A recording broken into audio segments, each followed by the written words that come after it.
Hello guys and welcome back to study Medha academy. हम synthetic fibres and plastics इस month में cover कर रहे हैं। ये क्लास 8 का केमिस्ट्री का चैप्टर है। इसे हमने बहुत पहले ही स्टार्ट कर दिया है और अब हम इसकी आगे की प्रॉपर्टीज़ पढ़ने वाले हैं। हम अलग अलग different types of synthetic fibres के बारे में इस लेक्चर में बात करने वाले हैं।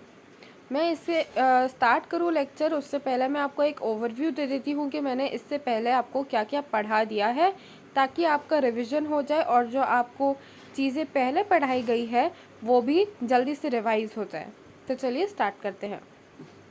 सबसे पहले मैंने आपको बताया था कि दो टाइप के फाइबर्स होते हैं, नेचुरल फाइबर और सिंथेटिक फाइबर। जो नेचुरल फाइबर होते हैं, नाम से ही जैसे समझ में आ रहा है, वो नेचुरली ऑब्टेन होते हैं, और जो सिंथेटिक फाइबर्स होते हैं वो मैन मेड होते हैं। देन हमने ये देखा था कि नेचुरल फाइबर्स कैसे होते हैं, किन चीज़ों से ऑब्टेन होते हैं। नेचुरली वो प्लांट से या एनिमल से ऑब्टेन होते हैं। देन हमने बात करे थे कुछ प्लांट फाइबर्स के बारे में, जैसे कि कॉटन, लिनन या जूट। ये सारे एग्जाम्पल्स हैं प्लांट फाइबर्स के। देन हमने बात करी थी एनिमल फाइबर्स की।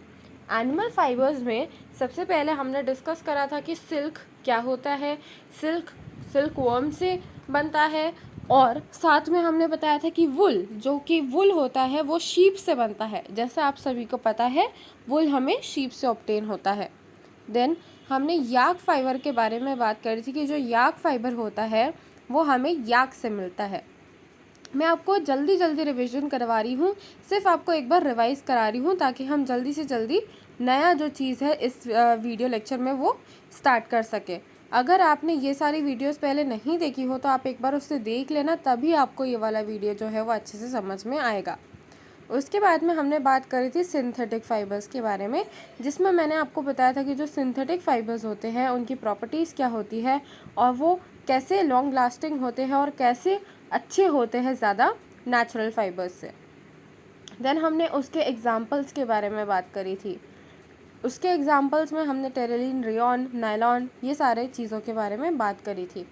हमने बात करी थी कुछ बेसिक डेफिनेशंस की, टर्मिनोलॉजीज़ की, जो कि है मोनोमर, पॉलीमर और पॉलीमराइजेशन। देन हमने एक वीडियो लेक्चर में पूरी रेयॉन की प्रॉपर्टीज़ पढ़ी थी, जिसमें आर्टिफिशियल सिल्क बोला जाता है रेयॉन को। ये बहुत ही इम्पॉर्टेंट चीज़ है, इसीलिए यहाँ पे मैंने इसे हाईलाइट भी करा है और मैंने हर वीडियो में ये चीज़ बताई है कि जो रेयॉन है उसे हम आर्टिफिशियल सिल्क बोलते हैं। ये बहुत बार पूछा जाता है कि आर्टिफिशियल सिल्क क्या होता है।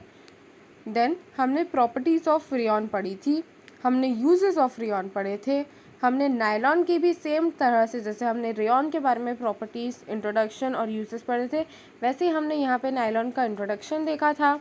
देन प्रॉपर्टीज़ पढ़ी थी नायलॉन की, और लास्ट में हमने यूजेस पढ़े थे नायलॉन के।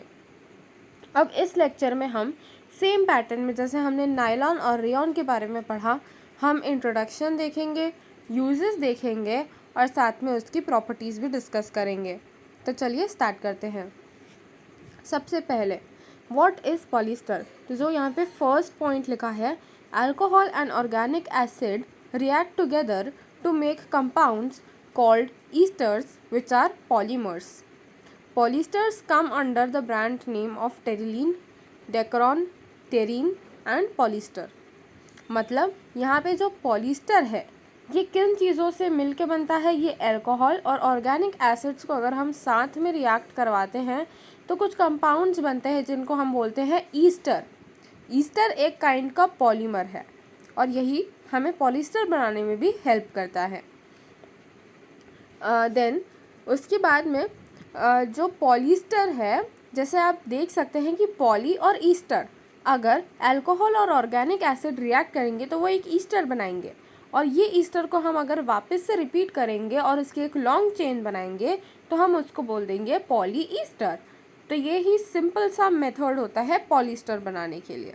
देन नेक्स्ट पॉइंट जो है, polyesters come under brand names of terylene, Dacron, terrain and polyester. मतलब ये सारे जितने भी नाम यहाँ पे लिखे हुए हैं, टेरिलीन, डेक्रॉन, टेरीन या फिर पॉलिस्टर, ये सारे एक ही कैटेगरी के नाम हैं। पॉलिस्टर को ही हम इतने सारे नामों से जानते हैं। देन हम बात करेंगे प्रॉपर्टीज़ ऑफ पॉलिस्टर के बारे में। तो सबसे पहले यहाँ पे जो प्रॉपर्टी है वो है ड्राइज क्विकली। जो पॉलिस्टर होता है वो बहुत जल्दी ड्राई हो जाता है। Then it is easy to wash, does not shrink और स्ट्रेच, मतलब ईजी टू वॉश होता है। वॉश करने के बाद में हम देखते हैं कि कुछ कुछ कपड़े ऐसे हो जाते हैं जो श्रिंक हो जाते हैं, या कुछ कुछ कपड़े ऐसे हो जाते हैं जो ज़्यादा स्ट्रेच हो जाते हैं।